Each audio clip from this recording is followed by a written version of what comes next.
Hello rugby fans, welcome to another episode of the Rugby Wire, the home of Zimbabwe Rugby conversation. Today I'm joined with a guest who has served the game for more than 2 decades and has served in many aspects from physiotherapy to administration. I'm joined by Abigail Mnikwa. Abigail, welcome to the show. Thank you very much. Abigail, may you please tell us what made you get into physiotherapy and also what drew you into rugby?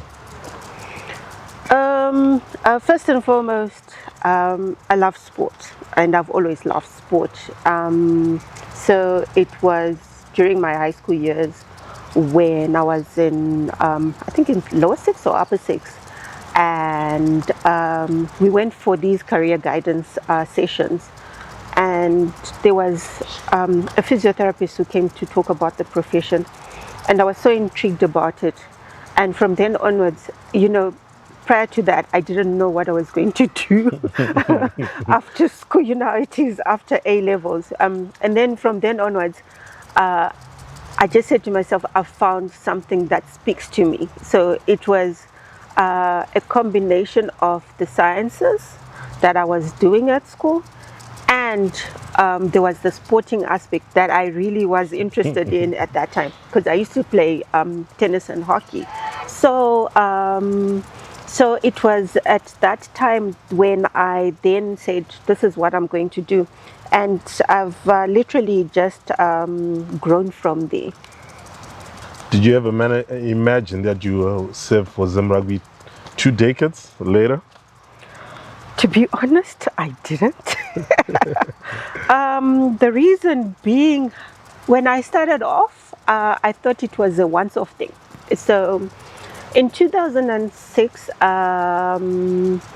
Mr. Godwin Murambiwa approached me to, it was actually through a friend of mine, because who knew I had a love for sport. Then approached me and said, look, we've got an under-18 team, it was under-18 then, that has just qualified to go to the Junior World Championships, and we're looking for a physio, and we're looking for somebody young and who can grow with the team. So I was like, okay, this is interesting. My first time working with rugby, and I was fortunate enough that I was privileged to work with the likes of Jaws, with the likes of Bright, coaches who were very professional in their outlook, and they knew what they wanted, and they were able to articulate to me exactly how they wanted their teams to operate. So I learned a lot from these gentlemen, to be honest, and I'm very grateful that I've had an opportunity to work with them. And from then onwards, it was just a case of knowing more people within the rugby sector. The next thing I knew, I was involved with OH. OH were calling me like, would you please come and assist us with on the physio side? They didn't have, because I used to help them once in a while. And then they were like, why don't you just come and join OH? I was like, okay. So that's how I ended up being joining OH. And OH has always been my family and will always be my family, because I think I've been through a lot, and they've supported me in a lot of things, the different women and gentlemen at OH. So, and it was from then onwards, the next thing, it was Sables, and then I worked with the Sables for I think almost about 10 years until in 2018 I was just like, you know what, I've given my all as a physio to the Sables, because people think that you make a lot of money from these things, and what they don't realize is it's a lot of your time, your effort, sometimes even buying strapping. I came from a system where sometimes I had to buy strapping for the Sables that are now where they are today. And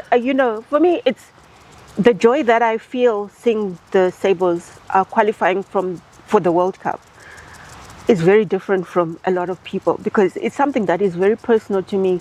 And it was actually exciting to see that some of the gentlemen that I've worked with throughout the years are actually still part of that system. So yeah, so those are some of the things. But on the administrative side, I was privileged to be selected as one of the young participants in 2010 by the Zimbabwe Olympic Committee. So normally every year we've got two people, that a male and a female, that get to represent Zimbabwe in Greece, and where it's more like a leadership training type of thing. So from then onwards, I was like, okay, I think the administrative side is something that I would be really interested in doing. And then it just happened that the very same year, I think it was 2010 or 2011, now I'm forgetting a bit. That's when women's rugby was being restructured, and I was invited to join the administrative side of women's rugby. Outside of that, because I'd been also, I was then also invited to do ASMIC. That's the Advanced Sports Management course. The diploma. Yeah. So I was doing that, and I think I was in the third group. Yeah, it was the third group that did ASMIC, and I was the first person from rugby to have ever done it. And me being a physio, so then I had, and what was funny is that ZRU was my case study. So in learning things about ZRU, then Harare province asked me to join them. I ended up being the secretary of Harare province rugby. Then I was invited to join women's rugby.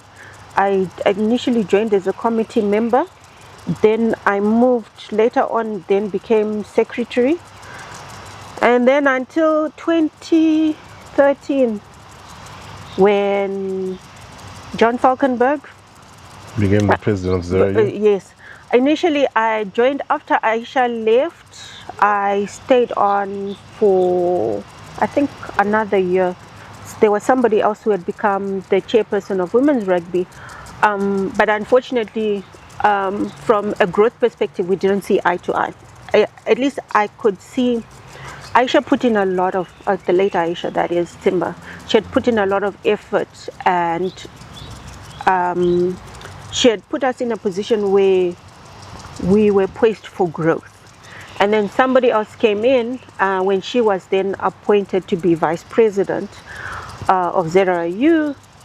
Now we started moving in a totally different trajectory, which I personally didn't agree with.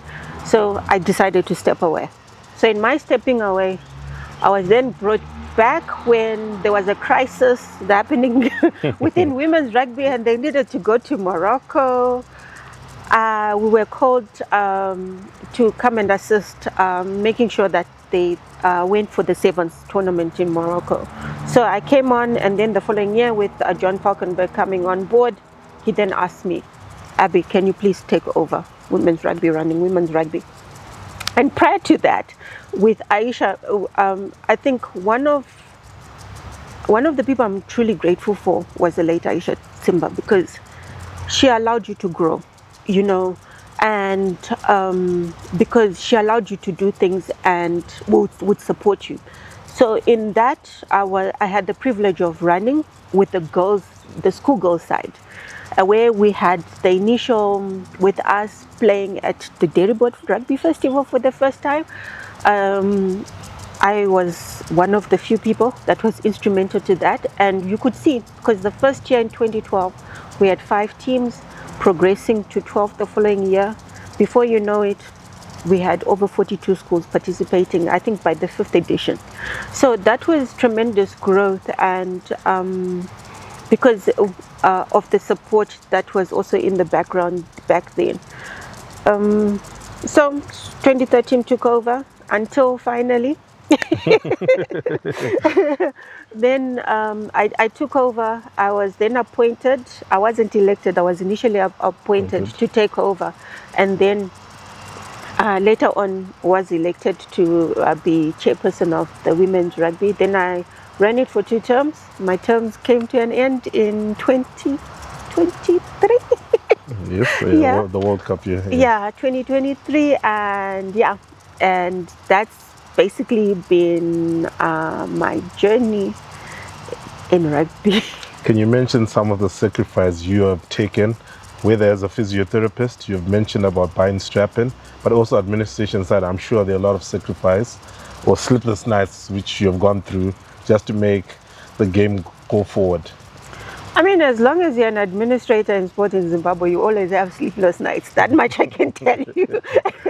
Unless maybe if you're in a sport like cricket that has got money. But I don't like talking about sacrifices because personally I feel there are more than enough people that have personally sacrificed. I'm not the only one.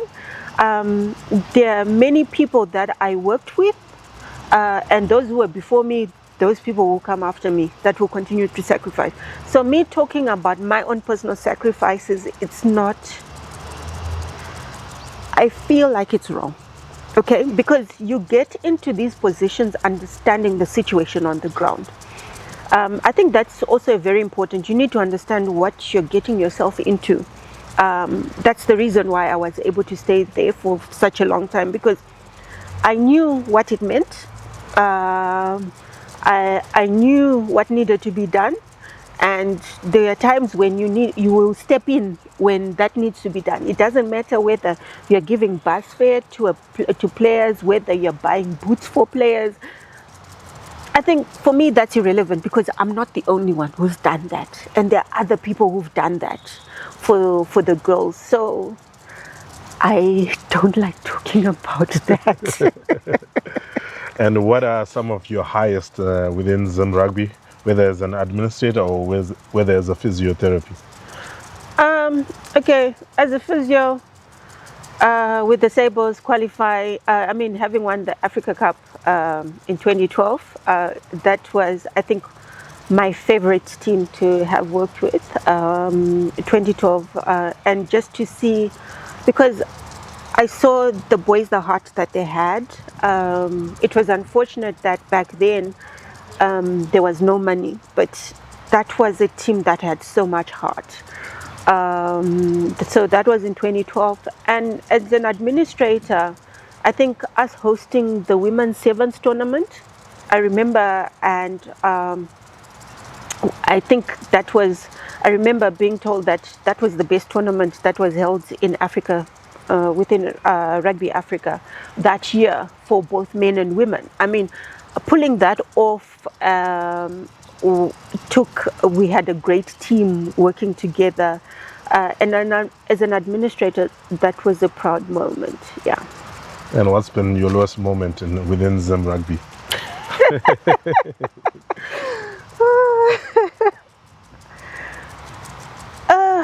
I think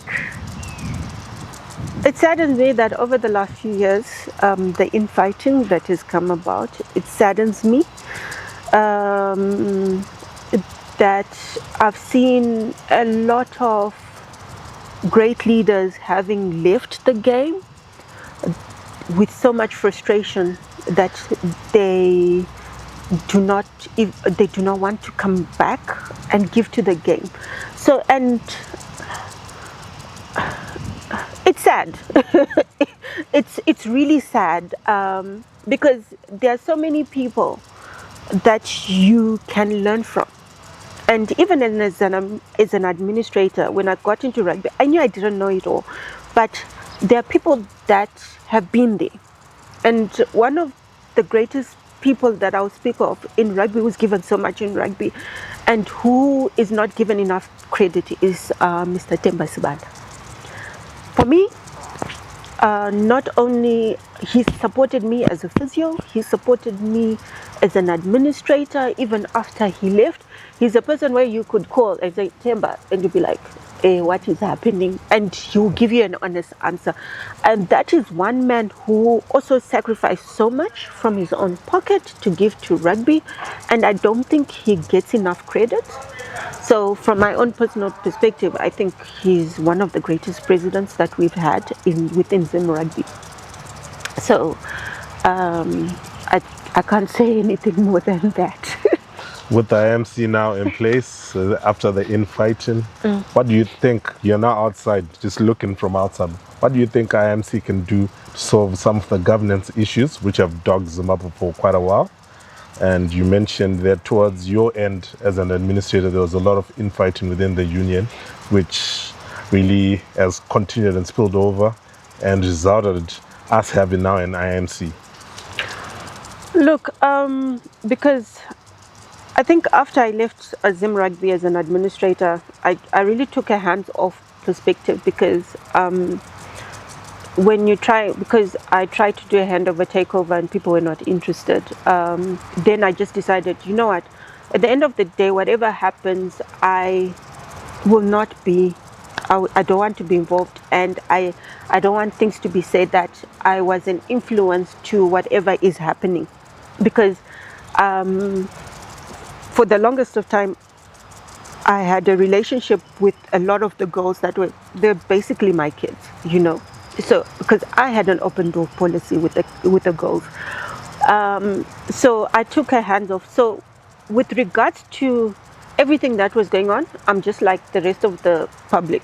I did not have internal knowledge with regards to what was really going on. But the only thing that I can say is, and the one thing that really worries me is women's rugby. A lot of effort was put in to put structures in place where we had schools playing, league, clubs playing. I was happy to see that at least there was an under-20 tournament for the girls. But I would want to see more effort being put into women's rugby. There is so much potential in women's rugby, but unfortunately, as long as not enough support is given to the girls, they're not going to grow. So I don't think there's enough effort. I know the focus right now is, from what I've seen as an outsider looking in, I could be wrong, is that there's so much effort that's being put into the Sables, but forgetting that there are other entities within ZimbabweRugby, especially the women. I'll speak about the women because they're close to my heart. And I would want to see them grow as well. As much as I think they have to find a balance in terms of how they can best have structures where the women can benefit from what is happening with the men. I think if they can find that balance, for me, that would be the best thing that could ever happen. I think I think you probably see in the next 4 or 5 years, these girls will probably start dominating on the African circuit. So what do you think the women need to do for them to have a voice in the game, since it seems like they are the neglected entity within the union? Having a leader with a voice and knowledge. Those are two things that can never be taken away. Knowledge about the game, knowledge about the systems. Okay, when you've got that knowledge and then being able to use your voice in the right offices, that will make a difference.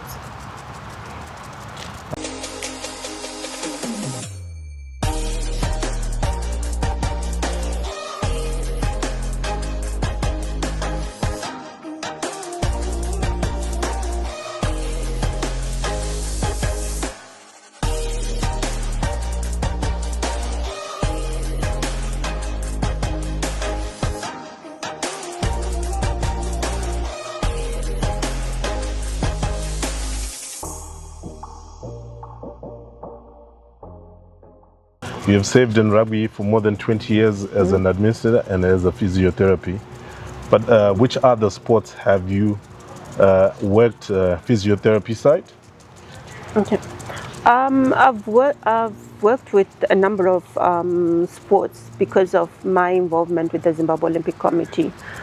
Because when you're appointed as a team physio, you're then allocated different sports, and therefore over the last couple of years I've had an opportunity to closely work with different sports, sports like athletics. I've worked with them, swimming, I've worked with swimmers, Guys from rowing.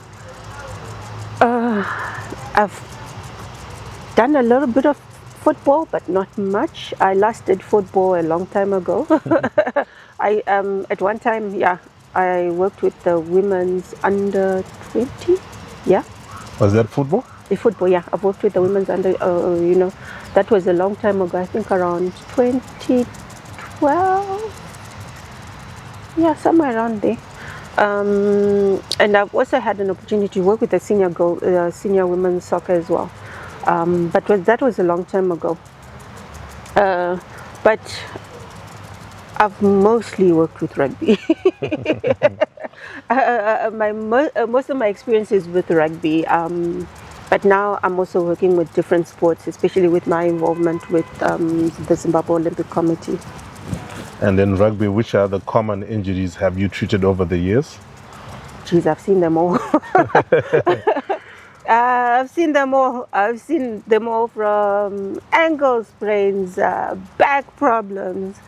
I've literally seen, in 20 years, I've seen them all.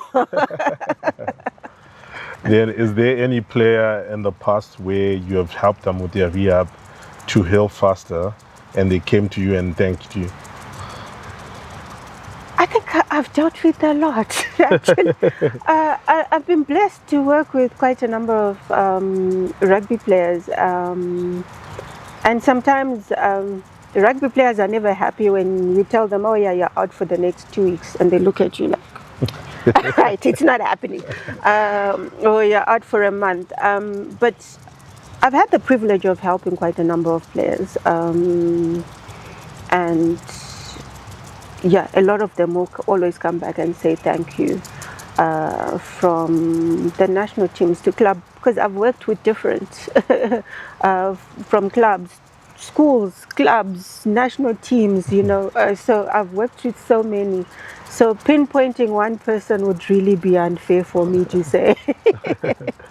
And professionally, how have you dealt? You mentioned that certain players will say they feel they're okay, but the scans and the tests are showing that this person has to be on the bench or be on the sick pay. How have you dealt that professional to tell them you cannot play for the next 3 weeks or 4 weeks? Okay, initially it used to be frustrating that the one person a player respects above everybody else is the coach. So you can say what you want, as long as the coach doesn't say anything, they are more likely to want to please the coach than you as a physio. So one of the lessons that I've learned over time is to work with the coaches, and just give them an outline. Of course, I will inform the player that, like, okay, you've got this injury. It will take X amount of time with rehab for you to get to a point where you're able to play again. And then at the same time, also involve the coaches in that conversation. Okay, player X has got this injury, so my advice is he's out for this long. Should we be able to make him come back earlier? Then we can still have that conversation again, but we'll be monitoring. So I've always found, and now with experience, I've found it becomes much easier to also involve the coaches in that conversation. So it becomes much better and much easier. You're no longer the bearer of bad news. Yeah, and you're no longer the hated one. But rugby players will always be rugby players. Rugby is the one sport where players refuse to be injured. So with time. But also there's also the aspect of being responsible for oneself. So the most important thing for me is to be able to educate them what it entails, because the thing is, I'm looking out for you as a player and your longevity as a player. I'm not looking at the one game, and usually it is that one game that they're looking at, and I'm looking at the bigger picture. So players tend to look at things from a game at a time. I'm looking at the bigger picture and looking at you as an athlete, like, okay, this injury has got the potential to become a chronic injury. So if we don't deal with it now and we take you in quickly, it becomes a chronic injury where that's where you find a lot of players are always strapped for an injury that happened maybe 5, 10, 15 years ago, which should not be happening. But it's because they've not allowed their bodies to heal. So those are the consequences of not allowing your body to heal properly. And sometimes you end up even injuring yourself even more, where it ends your career within the sport.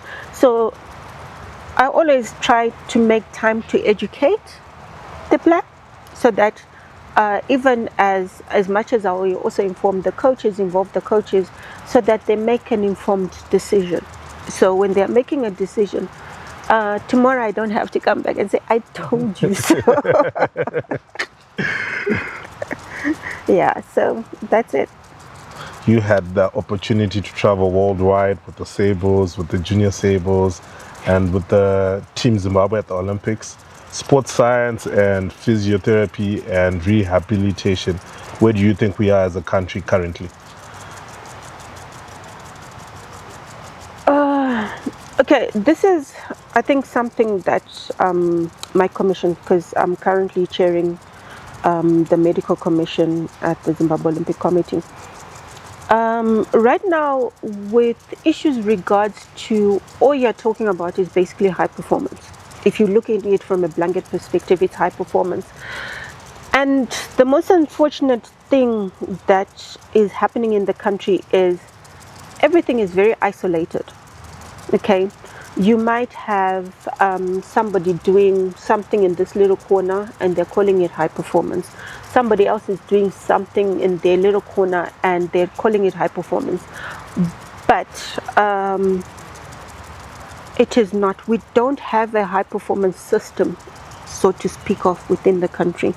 And it's something that I would love to see happening in the near future rather than later, where we've got national high performance centers within the country where you can develop centers like within the National University of Science and Technology in Bulawayo. You've got the Bindura universities. Those have got potentials to develop high performance centers where you have all these specialists. So it's not just the one thing. It's not just about coaching. It is about nutrition. You also need to look at the physio, the medical, the sports science, so you've got so many entities that need, and above all that, it's very expensive to bring out, to actually have a proper high performance system within a country. It is extremely expensive. So we need to develop something that is Zimbabwe tailor-made. Okay, understanding our socio-economic perspective, that we are not a rich country, but we need to develop systems that are going to work for us, because the talent is there. We've got an abundance of natural talent within our country, but we fail to get to the next step because we don't have the high performance systems within the country that are functional, that are fully functional. I know different entities are trying and that's why you also see other federations are taking their athletes to South Africa, because South Africa has got the money and they've developed high performance centers within each and every province. They've been able to do that successfully because they've got the money. But as Zimbabwe, we need to find a way of developing a high performance sports system within the country that can be sustained in the long term, that is sustainable for our economy, and which can outlive all of us, so to speak. Then just throw in figures. Roughly how much would a country like Zimbabwe to have a decent high performance center? Just throw in figures, a rough estimate. Geez, it's very difficult for me to come up with because there are a lot of entities that you need to look at, because you need to look at it from the perspective of the different sports that it's going to cater for. Okay, So the different the different sports that it's meant to cater for, the different equipment that you need, and then the different professions that you're going to need to have based at that high performance center. So these are figures that would ideally go into the millions, to be very honest, because, and also including the physical structure. The buildings and yeah, but we are not only talking about the buildings. It's not enough. Yes, it's very easy to come up with a building, but you need the human resources behind that, and the equipment for the human resources to be able to utilize. Yeah. you have dealt with teams at the junior level and at the senior level. What are the major difference with dealing with kids and with seniors? I think maybe I've got a bias working with kids, because maybe it's because I started off by working with the kids, because with kids you get to know them on a person. You get to know them, like the personalities. You're actually seeing them grow, and they're easier to work with because they tend to be a little bit more trusting. Whereas with seniors, you've got men or women who've come from wherever, and they're looking at you like, do you actually know what you do? You know, it's, because I'm coming in from Australia, or I'm coming in from the UK, and I had a physio there, and my physio was doing this, my physio was doing that, from whatever. So it takes time for them to actually form trust. Like, okay, this woman actually knows what she's doing, or she knows what she's talking about with regards to injury. So when you're working with seniors, it takes time, and by then they would have also worked with different personalities, different people. So yeah, that's the difference between working with seniors as to juniors. You mentioned about being involved with soccer. I see you alluded that you partly worked with Dynamos. I did not allude to that. Can you take us through how it was working with, would say, one of the greatest team ever to come from Zimbabwe? Unfortunately, I can't talk about that from a legalese perspective. From a legal perspective, I can't talk about that. All right. Yeah. And how do you cope outside being a physiotherapy? How do you cope to deal with burnout? Take time out. I think time out is always important. I think do things that have other interests outside of physiotherapy. Like, I think that's the reason why I got into. I'm one of those people where I just can't do one thing and just one thing alone. I have different interests. That helps a lot from keeping you from having burnout. And sometimes it is okay to walk away. There are times, sometimes it can be difficult, but I had to learn the hard way, where a mentor, and also having mentors is very important. I've been privileged to have mentors from different aspects of my life, from a professional perspective, from a business perspective, from even a religious perspective. So if you've got different mentors and people that you're accountable to, and they are able to point out, you need to have that person who'll be like, right now you're tired, I think you need to, step away. And you need to have that voice that says, you're considering other people more than you're considering yourself. You need somebody who is able to show you the bigger picture, because sometimes your mind can be set so much on what's happening at that moment that you lose sight of what's out there. So it's always important for me having that mentorship from different people, and I've been blessed to have those people in my life where I can always make a phone call. Sometimes even if it's just to rant, I'm like, this is happening, and da da da da da da da da. And somebody can just tell you and say, are you done? Then I say yes. Like, okay, now breathe. And any philosophies you use just to keep you going in life? For me, integrity is everything.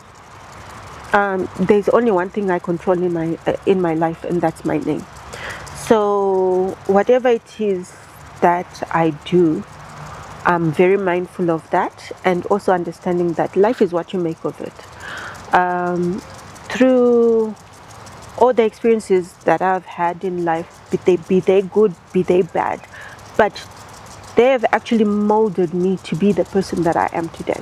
So I'm appreciative of the bad moments as much as I'm appreciative of the good moments, because when I'm able to now look back and say, wow, I went through all that, I was able to survive it, and I put through, and there are lessons that I learned from that I went through.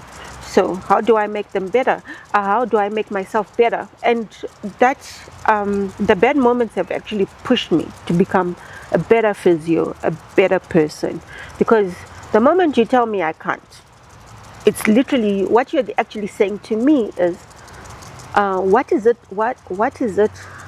that I need to do for me to be able to jump this bridge, to become better than what I am today. So that's the reason why. So I use that as a challenge to myself. You're part of 3 campaigns with the Sables, and they all ended up in heartbreak.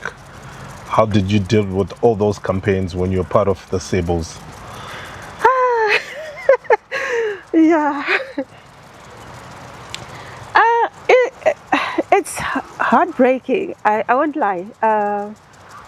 Sometimes you feel like you were part of, you were literally in the field with those boys, because it is very heartbreaking. Also understand that a lot of those boys that I was involved in the campaign with, I've known them since they were juniors.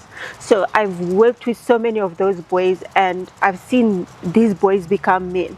So it's relationships that go, so it's just beyond, okay, we've lost. Not only have we lost as a team, we are a team, but also I'm literally your aunt, your sister, you know, because you've formed those bonds. And you also end up, not only are you feeling for yourself, you're also feeling for the players, because where you've seen them work and you put in all their hard effort and it just doesn't transcend to the next step.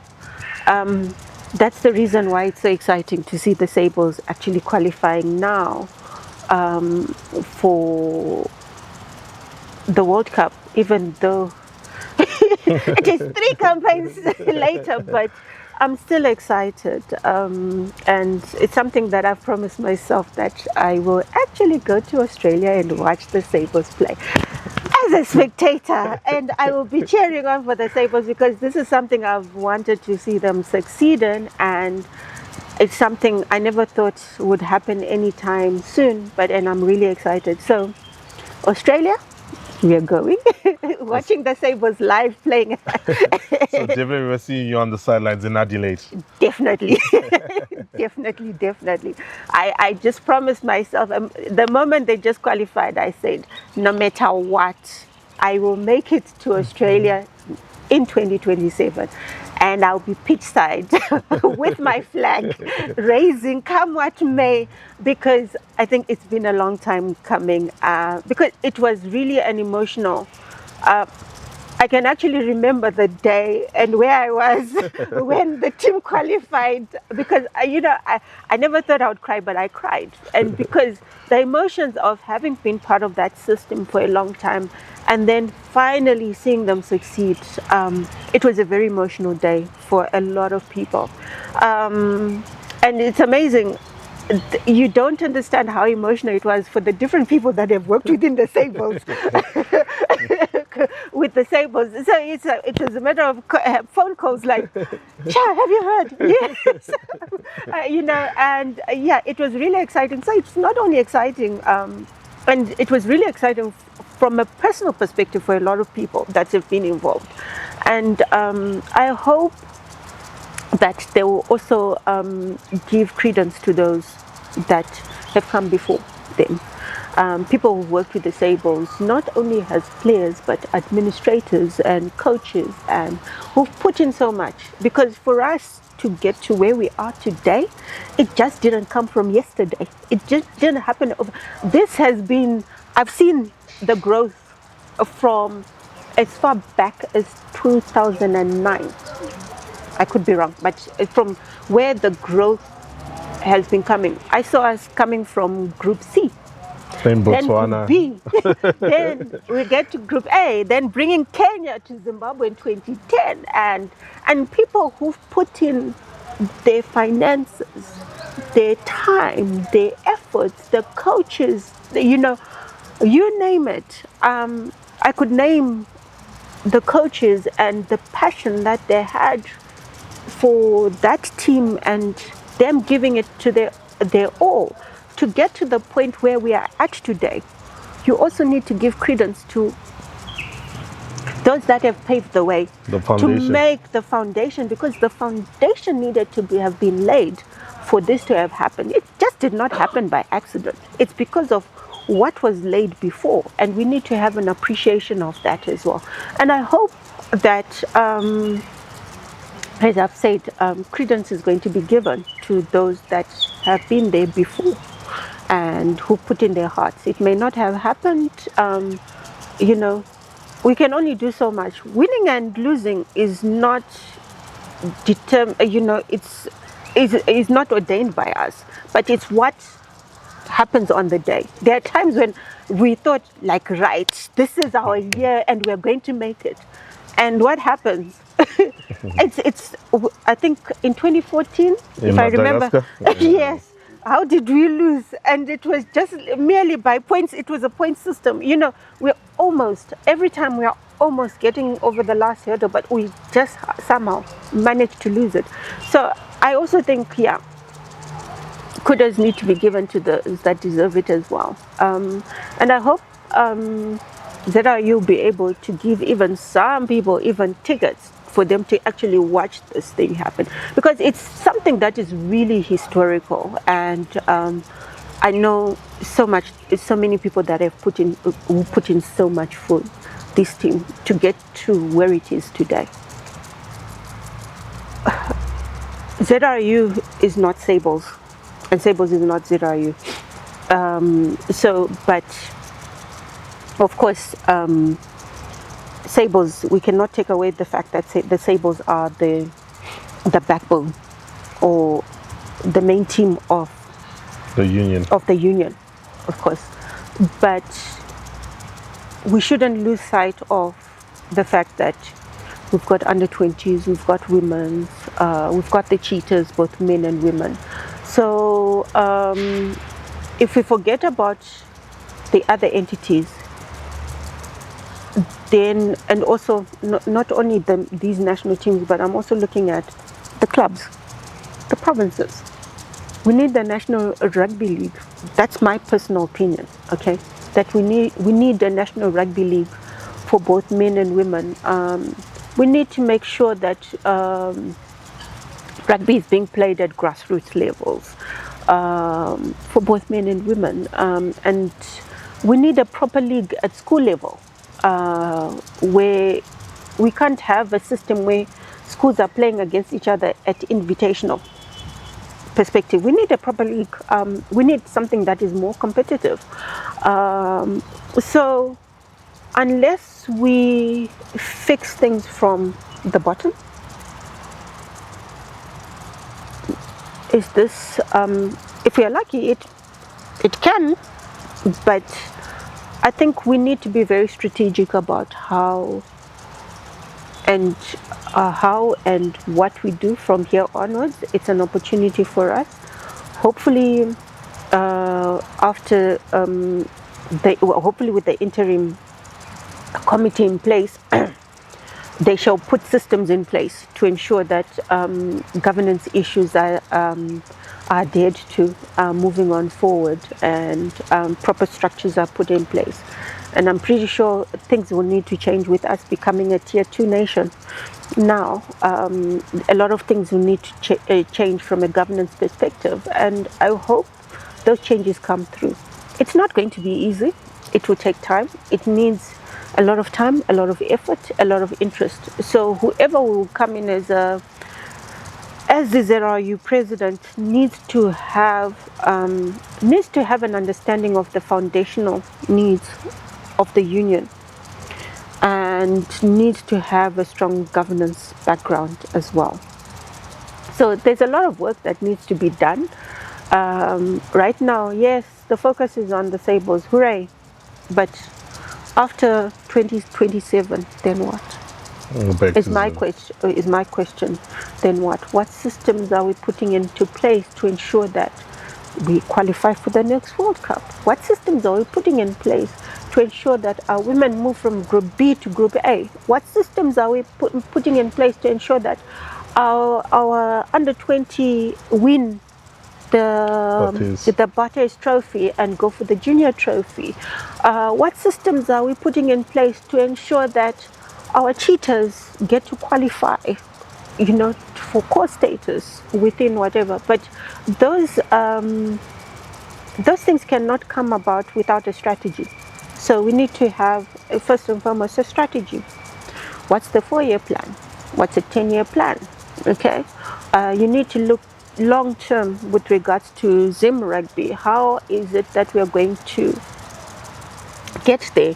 And also from a business perspective, we need to also look at rugby as a business. From a business perspective, how are you going to raise money as a union going forward? Okay, you're no longer, gone are the days for us to be able to maintain the tier 2 status. Now we need to look at things from a very different perspective. Okay, what sort of business model are we going to look at? But at the same time, not losing the development aspect of the game, how the game still has got so much potential for growth, and from here onwards, so that we can maintain that status. So, yeah, a lot of work. That's just me thinking. I mean, outside, you've taken a back seat from rugby now. What are you doing? I currently sit on the Zimbabwe Olympic Committee board, and I serve as the chairperson for the medical commission. So that in itself has different challenges. It's totally different from anything that I was doing, but it's also, I've also grown as well, because you're not coming from rugby and then looking at sports in totality. You have to have different pairs of lenses. You're looking at things from a different perspective, and therefore you also get to grow, because I've also been blessed to work with different men and women that just being in rugby alone, I would have never had an opportunity to work with. So for that, I'm truly grateful. And private practice? Yeah. Yes, I do run a private practice still. So that is still going. I also work. I'm also working full time at a hospital in Harare.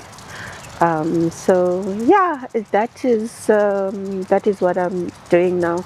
My main focus area of late, from a private practice perspective, is mostly sport, because for me that is what I've specialized in and what I enjoy doing. So more and more of my clientele has become very sport oriented. So I've had the privilege of working with different sportsmen and women out there. So, and that is what's exciting me most, and also starting to also mentor young people, especially those that are coming into sports. That's one of my main focus areas moving on now as I'm getting older, because you always have a shelf life. There came a time when when I left disabled, when I just said, you know what, I think enough is enough. I've done. Others can also can come after me. And as working as a sports physio, traveling and so forth, it also takes a toll on you. It takes a toll on your business. It takes a toll on your pocket as well, because especially when you're working in private practice. So what normally happens is when you're away from work, it means you're not earning an income. And that can take a toll on your pocket. So, because a lot of the sports teams can't afford to pay you what is ideally due to you. So, there comes a time when You have to balance. you have to balance everything. But I'm glad things are changing. Definitely in rugby, I've seen a lot of changes over the last few years, where at least there are some changes that are coming about, which are very different from when some of us started working, where you could actually get $0 and 0 cents and go away for a week.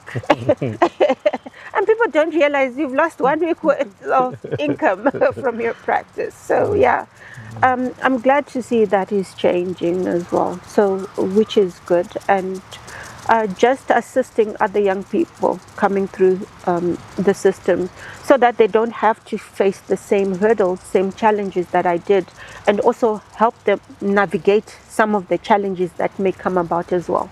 So yeah, I'm enjoying that more than anything. Any young physios you have mentored within ZimbRugby? Upcoming physios? Right now, I'm working with Dalma Msingwini. Okay. So we normally meet. So she's the one person. I don't like working with a lot of people because I don't have the time. I need to make sure that it makes a difference to your life. So currently, that is the one physio that I'm working with. Not knowing who next is coming up. So I like to work with one person at a time, so that I can give them the time and attention that they may want from me, out of me, and the different challenges that they may go through. So it's not just about meeting and saying, oh no, it's about being accountable to each other. You're accountable to me, I'm accountable to you, and where we can meet every so often, have a meeting, a proper structured meeting, and discuss about certain challenges that may be happening and opportunities that may come up, and discuss the pros and cons of those opportunities and so forth. And because the whole idea is to make your life better out of it. So yeah. And your parting shots, what message would you give to any girl or any woman like to take part in sports administration or sports physiotherapy? Get involved because you've got a passion for it. I know a lot of young people look at the aspects of money. If I looked at money, I would not be where I am today. Okay. Have a passion for it first and foremost. When you've got a passion for something, it stops being work.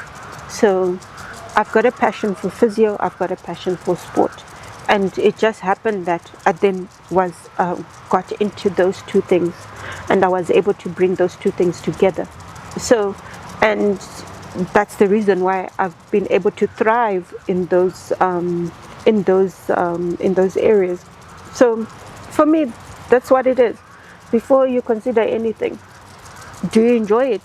Do you have a passion for it? If the answer is yes, then go for it. Life is what you make of it at the end of the day.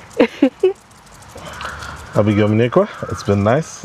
Thanks for sharing some of your time. We stole some of your time from your practice for you to join us on the Rugby Wire, and it was a pleasure for you taking us through your rugby journey as an administrator and a physiotherapy. Hopefully we'll see you in Australia on the sideline. Yes, definitely. Supporting the Sabres. Definitely. It's been a pleasure. All right, thank you. Rugby fans, this has been the Rugby Wire. This was another conversation with someone who saved the game for more than 20 years and gave time to the game thanklessly. And that was Abigail Mnikwa, who saved as a sports administrator and as a physiotherapist. Don't forget to like our Facebook page RugbyWireZW, our Instagram page, RugbyWireZW, TikTok page, RugbyWireZW, and also don't forget to subscribe our YouTube channel, RugbyWireZW. This has been the Rugby Wire. I'm Brian Matamba. See you next time.